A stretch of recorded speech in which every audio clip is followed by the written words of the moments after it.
It is right now time to bring in our friends from the BerkshireEdge.com. That's where you can find them 24 hours a day, 7 days a week, bringing you news stories and current events and lots of things at the BerkshireEdge.com. It's time to bring in David and Marcy. Good morning. Well, Good morning. good morning.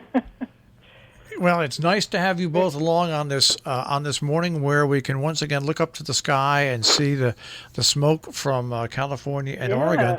And something very interesting happened this morning on our Facebook Live broadcast. A person who lives in Oregon contacted us and was talking with us about how they've had us now stay in their house 4 consecutive days with the windows sealed and everything. Because of the smoke. Sanford is in Oregon. No kidding. In Portland, as a matter of fact. This guy's a little north of Portland, but same thing. But 4 days inside. So he didn't pick up his daughter, and then the day before, by the way, Seattle was.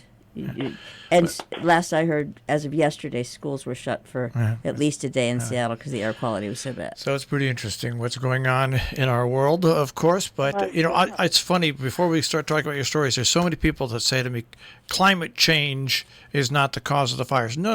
The fires mostly are caused by human error. But when they're caused and they start, that's where climate change takes over. That's when it comes in. And what's really curious also is how it's not the whole Vancouver thing. Like, why isn't it going further?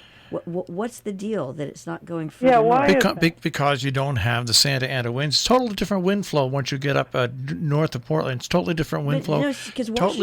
Totally different terrain. There's a whole bunch of different stuff. That's once you get to Canada.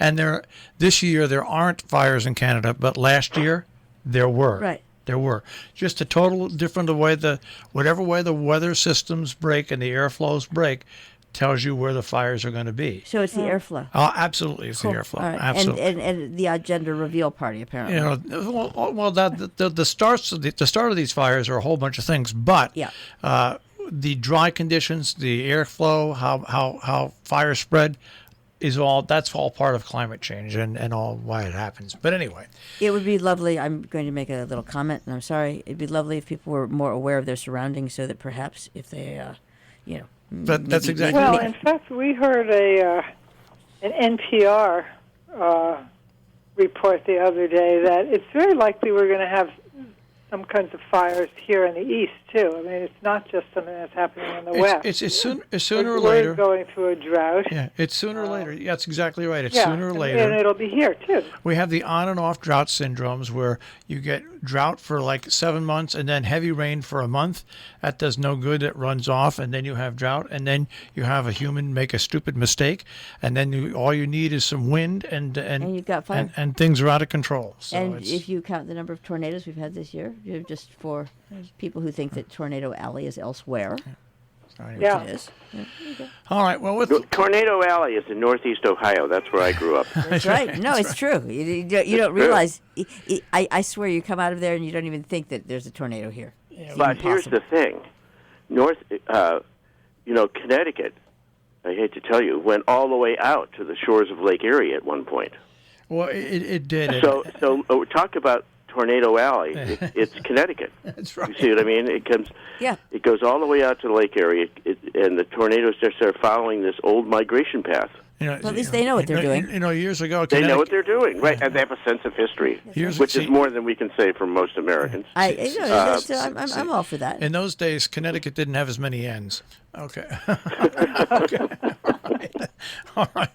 Well, let's take a look at your first story that I want to get through, because you're looking at the school districts in the Berkshires, and not only Massachusetts but also Connecticut, and that is the reopening schools, the handling of schools, the way they're reopening, and of course everybody awaits for the other foot to drop when something might go wrong, where somebody might report an infection. I mean, this is a story that is going to be on the minds of educators and parents and students every day.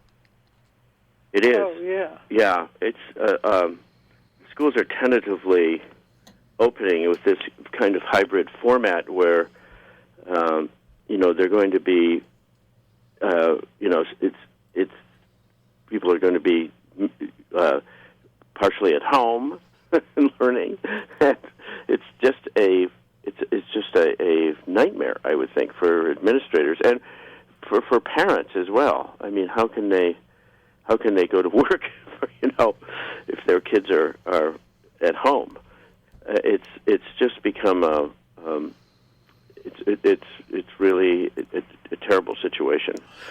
Yeah, and it's a situation that, like we said, no matter how hard the administrators or the staff or people have worked, the bus companies to put things together and to get school started as normal as possible, all it takes is one person with one infection to shut everything down for a day or two, so schools can look.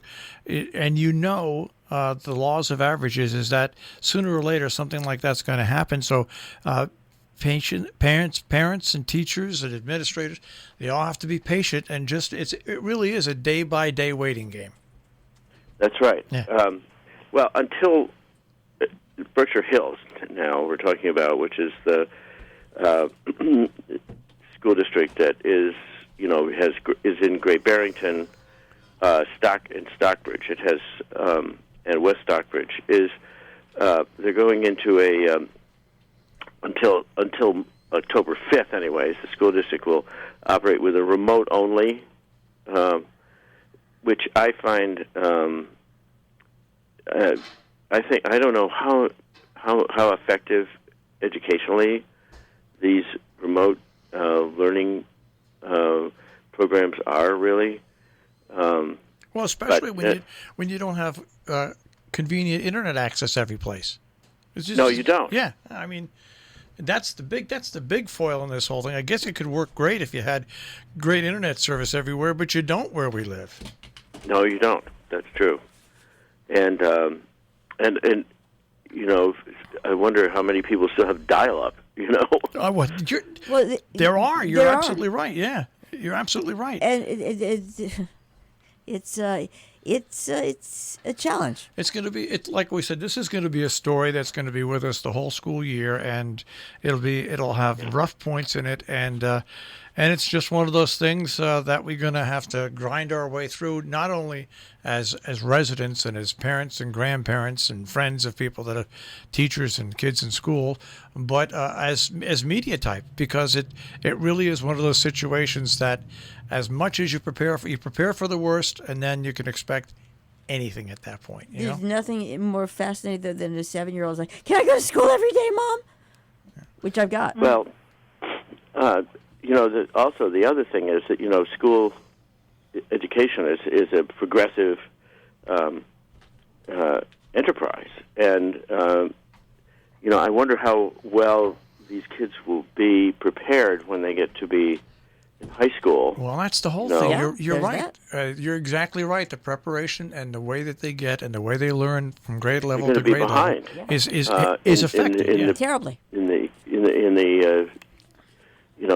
this progress. Yeah, so I was very interested. It can be difficult, Yeah, you're absolutely right. I was actually quite interested to note, and it just got me. I think I saw it on local news in Connecticut that they have opened some learning hubs for people who. Uh-huh. I thought, okay, so you can't open a school, but you can open a learning hub. That's good. Well, you do what you can do is the whole thing. All right, I want to go on to your next story because it fits in with today's society, which I call the social media society. You start off with this with build something new and neighbors will object.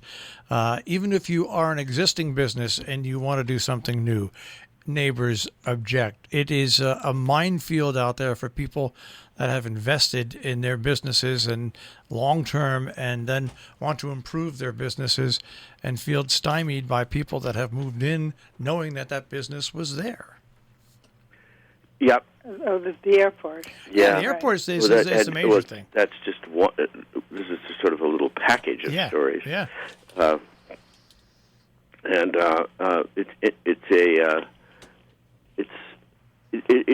It's typical. I've in covering local stories, this happens over and over and over again. Where if you want to improve the airport, for example, then people who live near the airport are going to object. Although it's not completely. I mean, the decision has been postponed. But I don't think certainly nobody is rushing to approve it. Well, that's the whole. This is everything's going to turn into a W.E.B. Du Bois moment where people are going to have to procrastinate, and then somebody sooner or later at the planning board or in the town is going to have to say, you know what, let's just make the decision and go from there. Right. Sooner or later, the decision's going to have. You can kick that can down the street as long as you want, but sooner or later, that decision is going to have to be made. And that's with your whole story, not only with the airport, but with everything else. I mean, I feel sorry for people that are in these positions. Most of the people are volunteers, or if they get elected. Well, we should tell our listeners exactly what we're talking about. I mean, in the case of the airport would like to build new hangars so that it now parks planes on the lawn. I think it's got about 25 planes parked on the lawn. Well, it's on grass. On grass. Next to the runway. Right, along the runway. And they would like to build some hangars so that these planes can be stored inside. The neighbors who did buy their houses nearby object because they think it's going to bring in a lot more traffic to the airport and they're going to have more buzzing over their heads. This airport has been there since, it was 100 years. Yeah, I mean, it before they started came? by a very interesting man who was really a leader in aviation. Yeah. Who lived across the street from us, actually, until he died. So it is true that people, I mean, it's a difficult situation. I mean, it is true that people bought their houses knowing that the airport was there, but I think, it never occurred to them that airport could have more traffic than it had when they bought their houses. It's one of those things that, but sooner or later, it's like the WED naming the school. Sooner or later, a decision will be made. Right. One way or the other. And some people will be unhappy, and some people won't. So. Right. And I have to say, I have a vested interest in this. I know Richard Solon very well. He's a good friend of mine. He's a decent man. He's a hard worker. He's been a pilot his whole life. He's the owner of the airport. He just retired from flying for a major airline, and he lives locally. So it's not like he's a non-local owner. He's at that airport every single day. So. So I will say, in all transparency, I know Richard, and I'm good friends with him. So I just want to make that for people. And it's lovely to have a small airport so close. I mean, I have a friend who has a plane who every once in a while flies in, and and there are a number of these small airports. There's one in Pittsfield also. Yeah. All right, I want to move on. I want to move on to your next story because it's, as you say, on a more mellow note. A local organization is offering programs for teachers to deal with stress, and teachers should have to deal with stress on a normal basis, but never mind now with everything else that's piled on top of them with COVID-19. Oh, right. The teachers are really stressed out, and. So this was a kind of interesting way to deal with that, which was to propose she calls it of being free peace, wellness, and a little bit of calm to the teachers' lives. Right. And she's trying to raise $1 million. Yes, she is. To provide this for teachers. Now, I think it's going to be hard to find in this environment. But and she's doing this for which nonprofit is it? Flying Deer. Yes. Yes. There's an educational organization called the Flying Deer Nature Center, and our writer Sheila Clary, who wrote this letter to the editor, she represents the Flying Deer Nature Center on a. Well, she's on the board. Yeah, right. But she also represents it in an organization called Community Learning in the Berkshires. This is the organization that she would like to carry out this new idea of of a place where teachers can get some support. Right. Well, this is not only for teachers, but for community organizations. Yeah, workers, yeah, right. And Flying Deer is a really a really interesting kind of center, and so this is. Anyway, it does raise the issue. I mean, it's not exactly a solution. I mean, That's right. She is asking for people to send her money, and we don't know whether she's had any response since we posted this. But she does raise an issue, which people are worried about the kids and what's happening in this, in the way schools are opening. But the teachers and the staff are also incredibly stressed out, and we have to keep that in mind as well. Absolutely. Really, a tinderbox. You wonder, is somebody going to crack? People are only concerned about the immediate effects of COVID-19, and they just don't realize no one, not even the professionals, and they admit this, have any idea the long-term effect if somebody comes down with it. I mean, there's theories, but there's just a lot more to worry about than is school going to be open or closed for all these people. There are family considerations and other things like that. You've got another story about education here, which is very interesting. By the way, of course, this is the Berkshire Edge on air, the BerkshireEdge.com, where they're there 24 hours a day, 7 days a week. Yes, we are. That's news. Right. We are. Geez, you're right.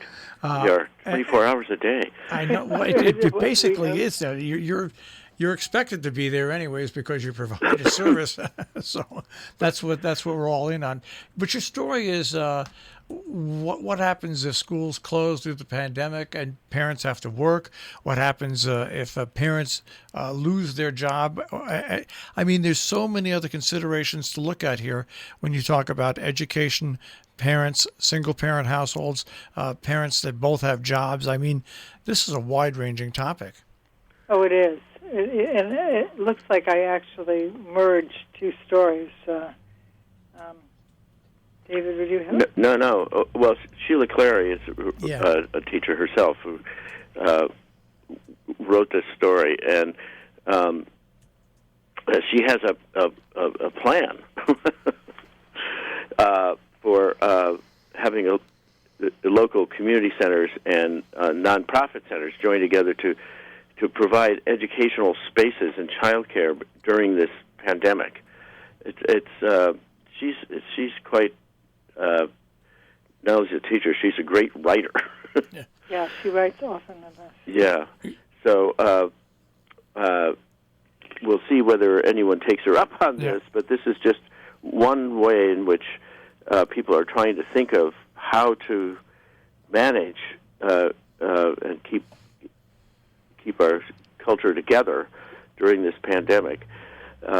But I'm sorry, but the other story that I sort of merged the two, but there is an organization called the Center for Peace Through Culture, and they are already offering free programs throughout Berkshire County for educators, teachers, school and community organizations that are trying to promote resiliency, responsibility, and compassion. And so for teachers, this nonprofit is offering relaxation and focusing techniques so that teachers, for personal use, but these techniques can also be used in the classroom. So that's different from Sheila Clary's proposal. So there is a lot happening. Yeah. I want to get to your last story because I read this in the Edge, and I also credited you and talked about it on the air earlier because the Guthrie Center at Housatonic is now looking for a way to raise funds. I mean, and this might not seem like to a lot of people, this might, the Alice's Restaurant, but the Guthrie Center is far more than that. And you really hope that through this pandemic, they can survive, they can get those funds to keep on doing what they're doing.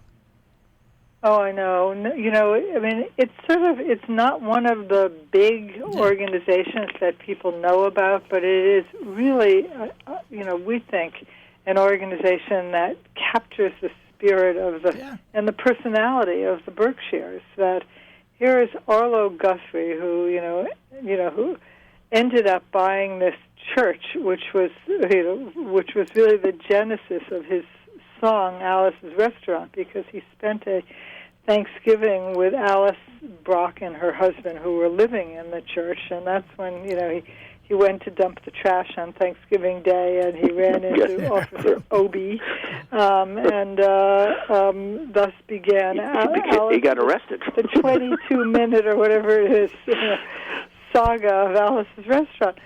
But he bought this church in, I think, 1971, and he, as he has said, he didn't declare what it was going to be because he wanted it to be an organization that was responsive to the community. And so they have, over the years, evolved a number of really interesting programs, and they are kind of a shelter for people who are not finding help elsewhere. So they have community lunches that are subsidized. They have free tutoring for students. They have a free instrument and music library and lending program. They have and the engine, which has financially driven the whole enterprise, was their music series, the Troubadour series, every summer, and which had to be discontinued this summer. Yeah. Well, so they have no money to continue all these wonderful things that they have been doing, and it's not only the programs. I mean, it's sort of the personality of the Berkshires. I mean, here's Arlo Guthrie, a local guy who has started this with local people. It's they're not big names attached to this except for Arlo's, but it is a very special institution, which is why we felt that we really wanted to help them. All right. Well, so the director, the theater and primarily theater and television director Matt Penn has produced an 8-minute film about the origins of Alice's Restaurant, and the origins of the Guthrie Center, rather. And Matt comes by this justifiably because his father, the film director Arthur Penn, produced and directed the movie Alice's Restaurant, 20 years ago, and so Matt has been very involved with the Guthrie Center. And we have to wrap this. Produced an we have to wrap. Film. Yeah, we have to wrap this up. People can see the film, but they can also sign on and make a donation. If you give money, if you give $25, you can see a new film, Arlo and Friends, playing some music that you won't have heard before. I just wanted to make sure we got that in there. Well, guys, it's been always a busy pleasure. Time, always a pleasure, and the Berkshire Edge.com. Hey, it's great to hear from you guys, from you too. And we'll speak to you guys next week. Yes. Thank you. All right. Take care. Bye. Bye. The Berkshire Edge.com on the internet here.